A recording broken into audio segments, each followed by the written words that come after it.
السلام علیکم ورحمۃ اللہ وبرکاتہ۔ الحمد للہ وحدہ والصلاة والسلام علی من لا نبی بعد، اما بعد فاعوذ باللہ من الشیطان الرجیم، بسم اللہ الرحمن الرحیم۔ جی ناظرین، آج میں آپ کے سامنے نماز تسبیح اس موقع پہ تذکرہ کروں گا انشاءاللہ الرحمن۔ آپ اس سبق کو لازمی لکھ بھی لیں تاکہ یہ چیزیں جو ہیں بھولیں نہ آپ کو، اور ایزی سے یاد بھی ہو سکے اور آپ نماز کو ادا کریں۔ نماز کون سی؟ نماز تسبیح، جس کو صلاۃ التسبیح عربی کے اندر کہا جاتا ہے۔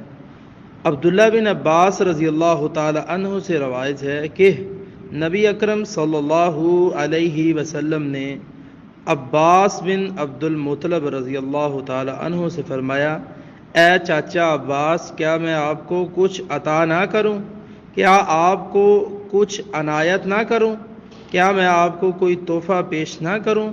کیا میں آپ کو درج ذیل عمل کی وجہ سے 10 اچھی خصلتوں والا نہ بنا دوں کہ جب آپ یہ عمل کریں تو اللہ ذوالجلال آپ کے اگلے پچھلے پرانے نئے ان جانے میں اور جان بوجھ کر کیے گئے تمام چھوٹے بڑے پوشیدہ اور ظاہر گناہ معاف کر دے۔ فرمایا وہ یہ ہے کہ آپ 4 رکعت نفل اس طرح ادا کریں کہ ہر رکعت میں سورت فاتحہ اور کوئی دوسری سورت پڑھیں، یعنی پہلی رکعت کے اندر آپ سورت فاتحہ اور کوئی سورت ادا کریں۔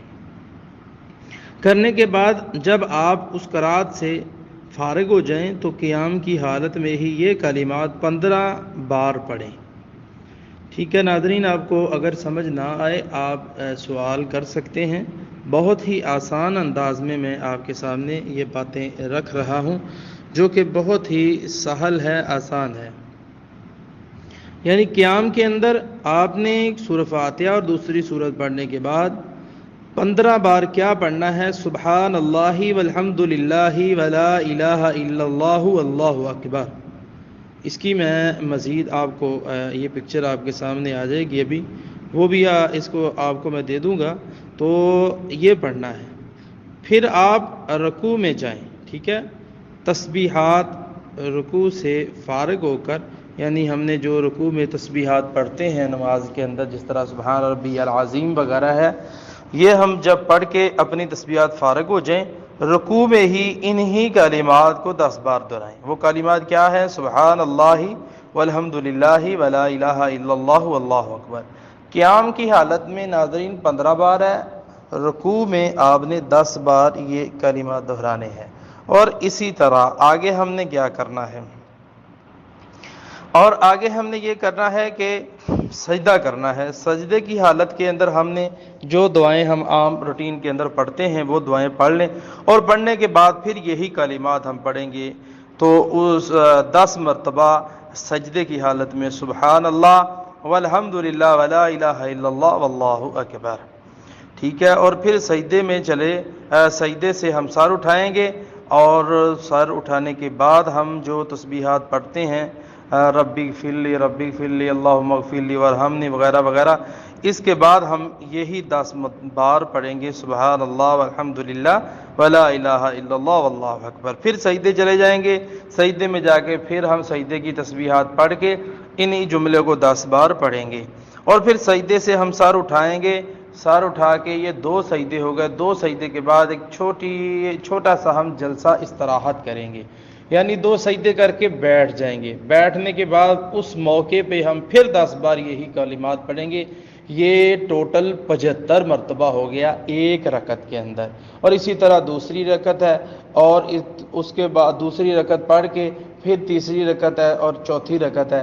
دوسری رکعت کے اندر ہم کیا کریں گے؟ جب 2 رکعتیں ادا کر لیں گے، 2 رکعتیں ادا کرنے کے بعد ہم 2 سجدے جب پڑھ کے بیٹھ گئے، پہلی رکعت میں تو ہم نے کیا تھا چھوٹا سا جلسہ استراحت، تو 2 رکعتوں کے بعد ہم کیا کریں گے؟ 2 سجدے ادا کیے دوسری رکعت کے، اس کے بعد ہم اتحیات کے اندر بیٹھ گئے۔ اتحیات کے اندر جب ہم بیٹھیں گے تو اتحیات پڑھنے سے پہلے 10 بار ہم یہ تسبیح پڑھیں گے. کون سی والی؟ یہی سبحان اللہ والحمد للہ ولا الہ الا اللہ واللہ اکبر، یہ پڑھیں گے. ٹھیک ہے، اور یہ 75 کی گنتی دوسری رکعت میں بھی پوری ہو جائے گی. اور اسی طرح تیسری رکعت ہے، اس میں بھی ہم نے اسی طرح قیام میں 15 بار، رکوع میں ہم 10 بار، رکوع سے اٹھ کے 10 بار، سجدے میں 10 بار، 2 سجدوں کے درمیان 10 بار، پھر ہم چھوٹا سا 2 سجدے کرنے کے بعد پھر جلسہ استراحت کریں گے، تھوڑی دیر بیٹھیں گے، پھر کھڑے ہو جائیں گے 10 بار پڑھنے کے بعد.